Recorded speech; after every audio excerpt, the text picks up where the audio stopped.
Hi everybody. So today is March the 21st of 2020. And my start date of the Pacific Crest Trail is scheduled to be March 25th.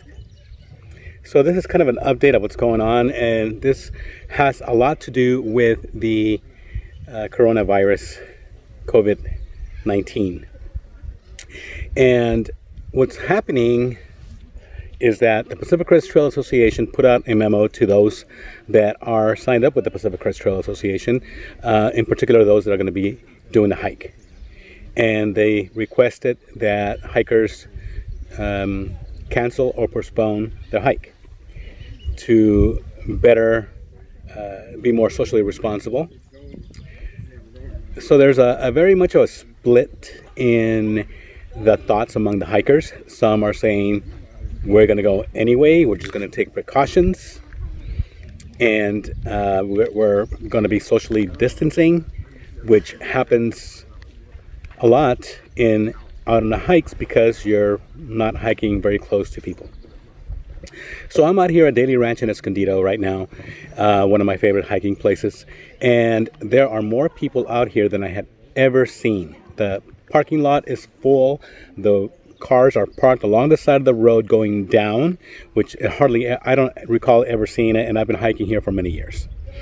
One of the things that I've noticed is that people are distancing themselves from other people. When they talk, but far apart, more than 6 feet, which is very good. So as far as my plan of action for Pacific Crest Trail class of 2020 is that I am not sure if I'm going to go or not. Here's the reasons why. So the USFS, United States Forest Service, are the ones that can actually say, no, you cannot go, we're closing the trail down. And they have not said that. In the forums that we have on the Facebook for 2020, some of them saying, no, you should not go, you should be responsible. If you're going, you're being selfish. And others are saying, you know what, I can be responsible. So there are nurses, myself, there are critical care nurses. I think one of them has the same date as I do, who plans on going. So there are different individuals that are taking a different plan of action. And so one of the things that I did, I called, and I'm not going to name any names because I don't want there to be any kind of problems. But I did call some, or I don't want to create problems for anybody, should I say. So I did call somebody that I've contacted before in Warner Springs. And I asked them, this person, what are your thoughts on it? Should I go? And what this individual told me was, that's a hard decision to make. We will be here to assist you as best as possible. We're not going to let anybody come into our location. If you call us, we will assist you with anything that we can, but we're not going to let anybody in our facility. I was over there a few days ago giving hitches to a couple of people, and the lodge was open at that time. Right now it's closed at Warner Springs because they are cleaning it. My understanding is that they're putting hazmat suits on and they're disinfecting everything there. I don't know if they plan on closing it and later on opening it. I don't know. I wasn't planning on staying there anyway. Some people are staying there because the Warner Springs Resource Center has closed down for hikers. So the post office, as far as I know, is still open. And if I'm going to send a packet there, a box there to resupply. And I'm also planning, if I go, to send a box to Paradise Valley Cafe. My understanding is that they are open certain hours, and it was 10 persons inside, 10 persons on the patio, and I believe now it's only takeout. I'm not really sure. I'm not counting on the food that they have there in order to do this hike. I am counting on them giving me my resupply box there at that point. If I don't get it, that might be the end of my hike. If I don't get one at Warner Springs, it might be the end of my hike. So I had sent already a box to Mount Laguna. And at Mount Laguna, I called them up and I told them, you know what? When I first heard that the PCTA recommended hikers do not go, I called Mount Laguna and I said, send it back. Send it back or open it up and give whatever's in there to hikers that might be going through that need it. Put it on a hiker box or what have you. And the person there at Mount Laguna told me, I can just send it back to you. It's not going to cost anything. You did pay for priority flat rate, and it can just be bounced back to your home. And so I said, okay, go ahead and send it back. Now, if I decide on the 25th, which is this coming Wednesday, to do this hike, then I will send it back to Mount Laguna because I will be counting on that. In my food bag right now, in my backpack, which I still have loaded, I have about 4 days worth of food there. And I would have about 5 days worth of food at Mount Laguna. While talking to an individual at Warner Springs, I was told that a hiker that did stop at Warner Springs said that it took 4 hours before he could find a hitch.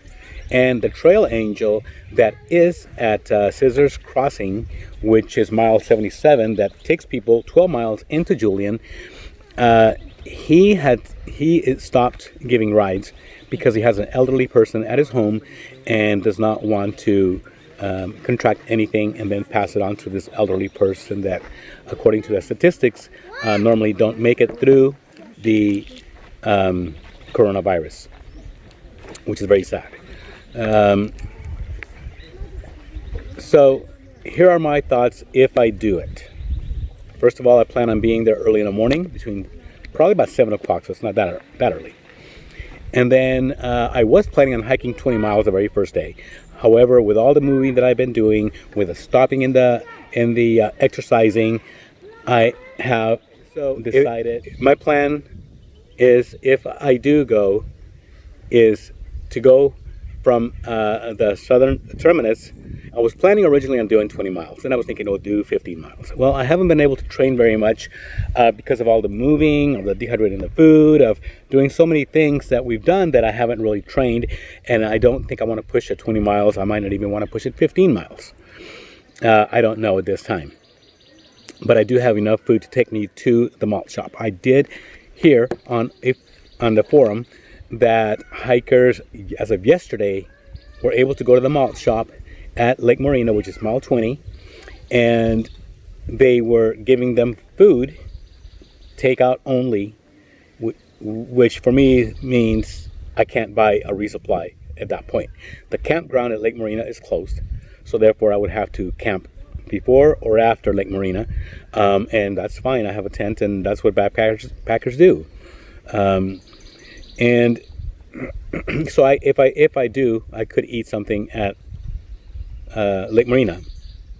From there on, travel to Mount Laguna and pick up my resupply box there. Again, not staying anywhere, not staying at a lodge, not renting any rooms because I believe that they're closed, and staying in my tent somewhere.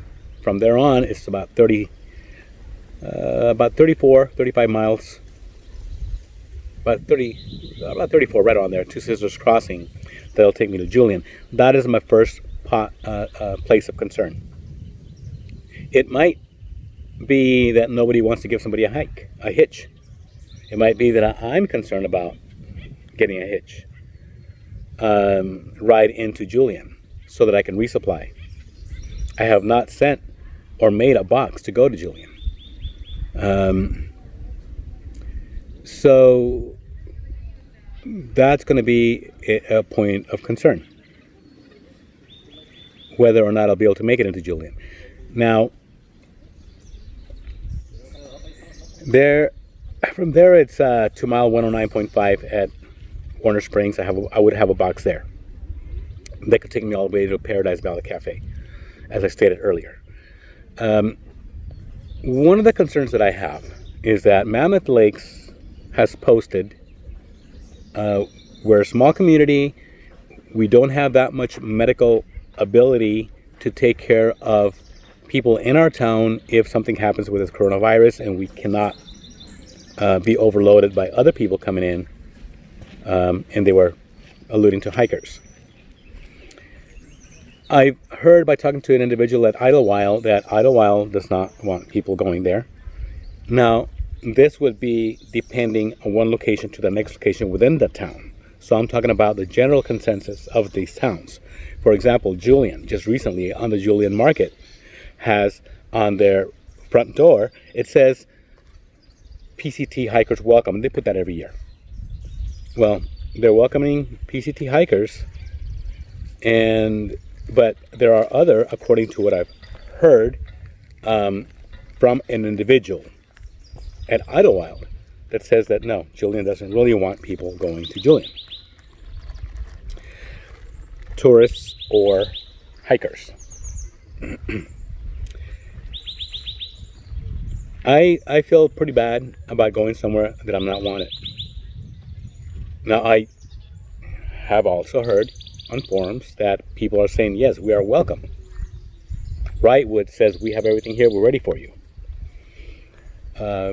Triple Crown Outfitters in Kennedy Meadows, about mile 702, which is way out there before the Sierra, right before the Sierra, about 50 miles. They're saying, we have everything here ready for you. I'm not sure about Weeville, which is a small little restaurant that has been very hiker friendly. I haven't really spoken to Maria at that place recently, so I don't know.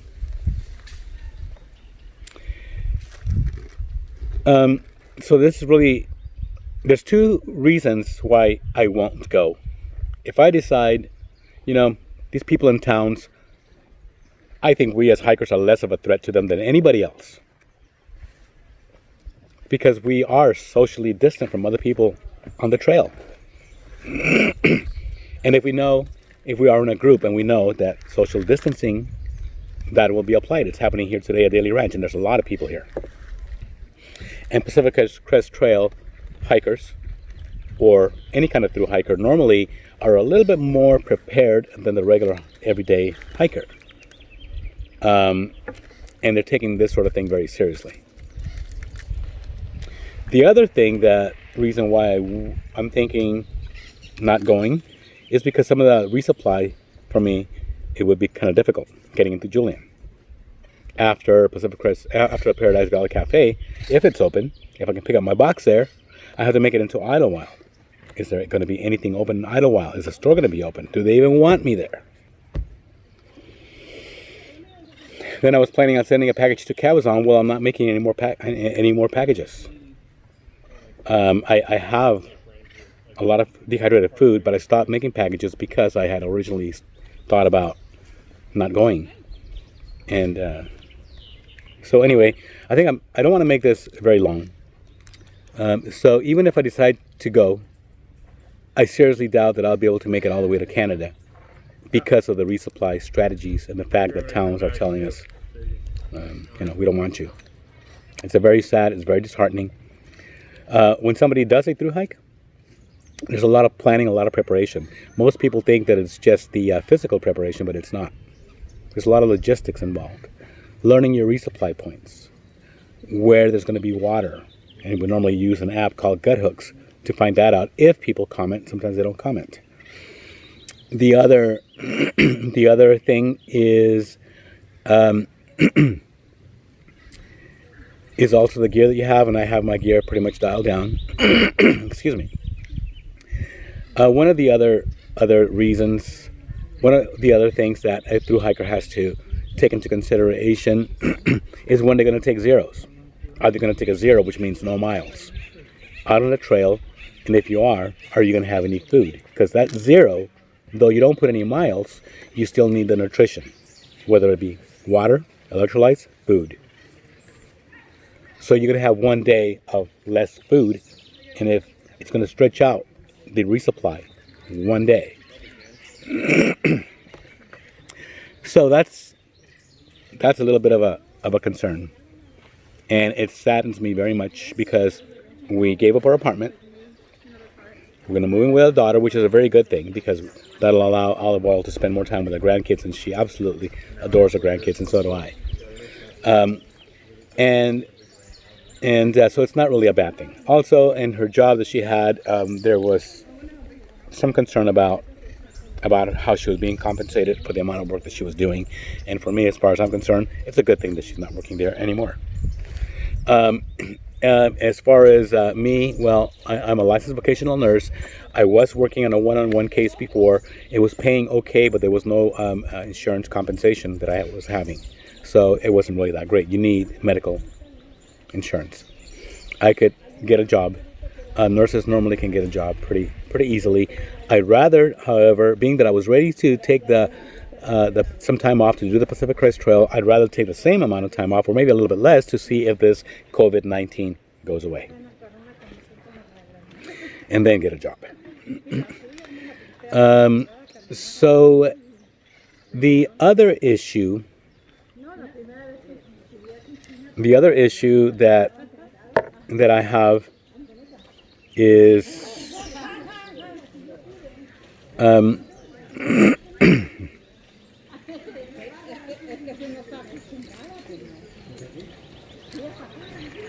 the other issue that I want to talk about has nothing to do really with whether or not I'm going to hike or not.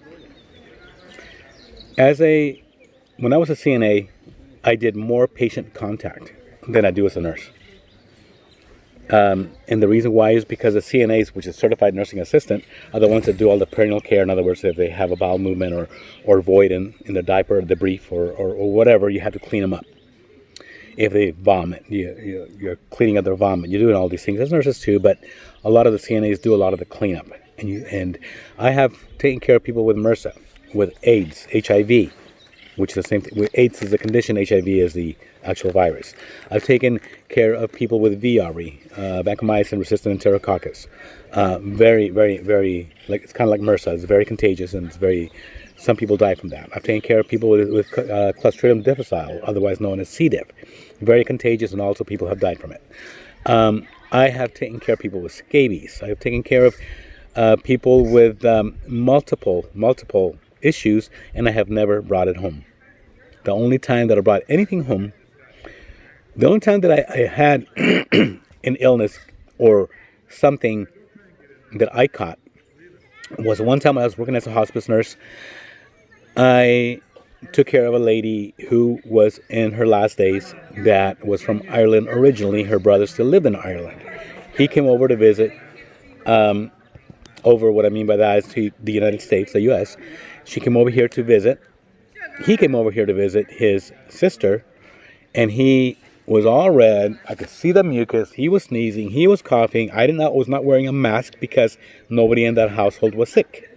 But here he comes walking in, and the first thing that he does is, "Thank you very much," and he comes to me, and he's right here in my face, and he sneezes. And I went like, oh no. The next day, I already felt the illness, and I did catch whatever he had, and I was off work for about 4 days.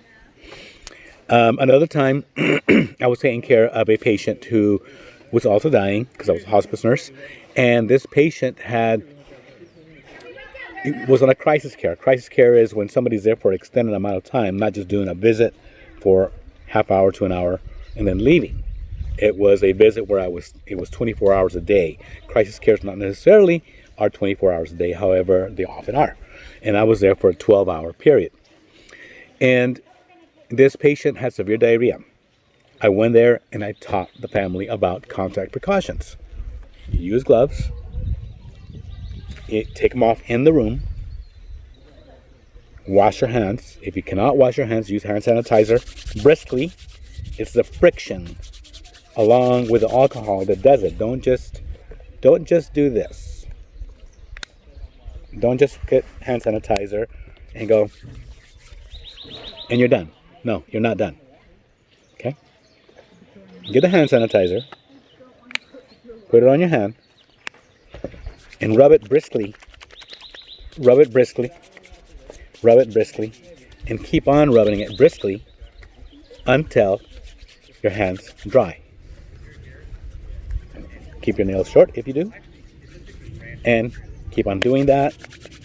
20 seconds. Sing Happy Birthday to Me twice. And that is how you use hand sanitizer.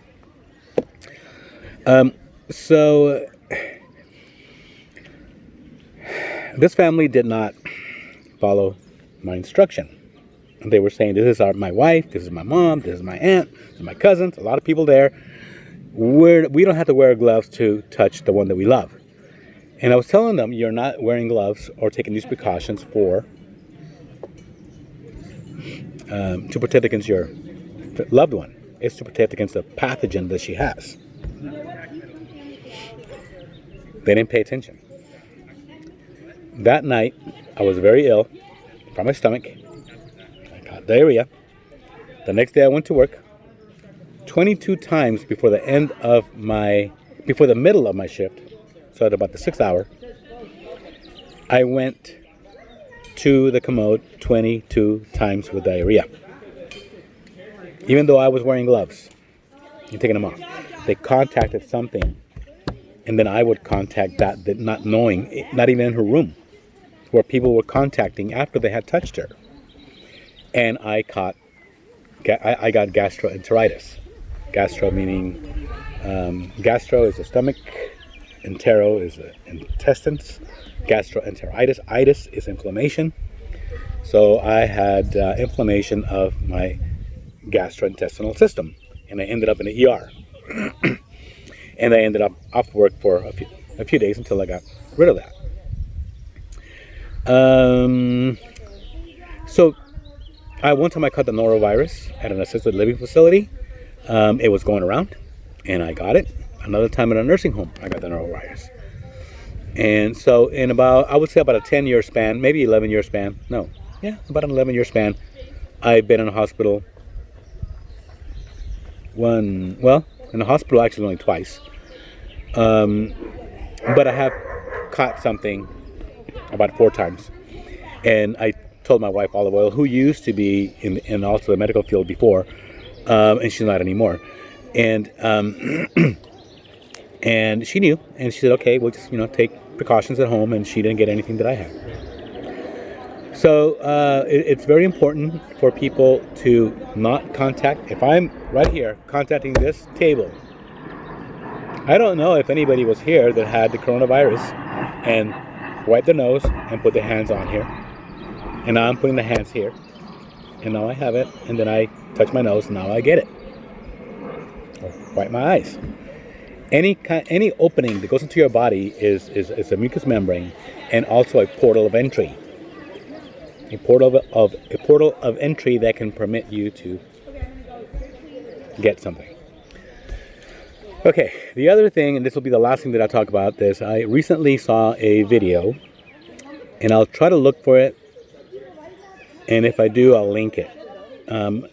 My tech stuff is not always that great.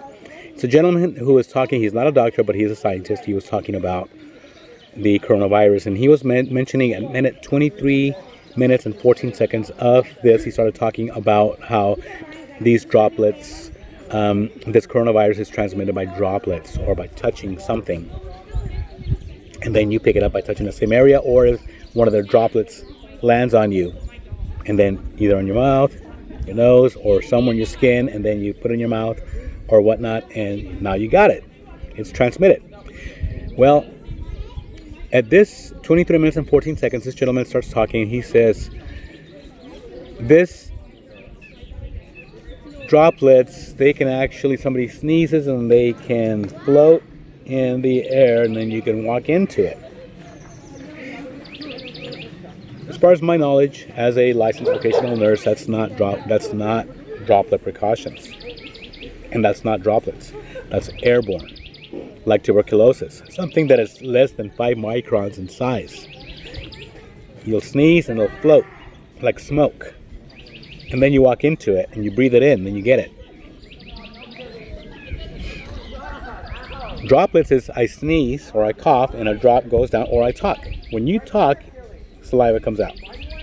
I think you might know this. You talk or you sneeze and a droplet goes out, saliva, and lands somewhere. Now it becomes contact precautions. Touch it and then put it in your mouth. That's droplet precautions. Social distancing.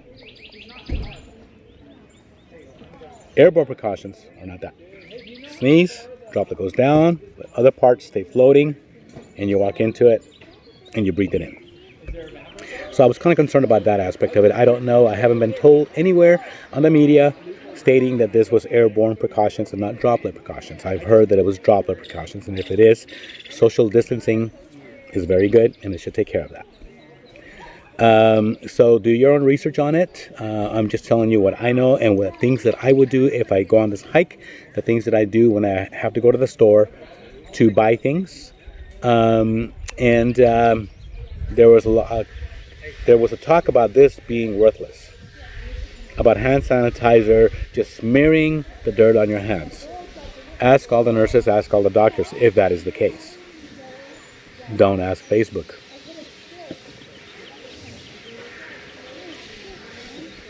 Nothing against Facebook.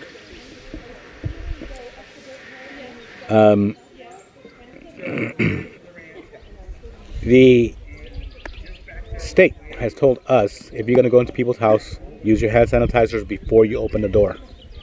Once you get in the house, either wash your hands or use hand sanitizer appropriately.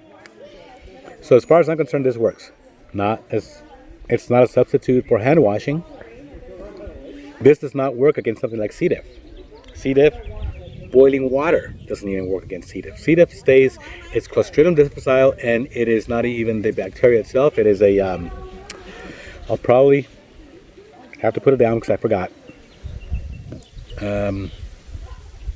don't remember the name of it, but it can withstand temperatures up to 900 degrees. This doesn't work against Clostridium difficile and other things. Okay, I think I made this video long enough, so as of right now, to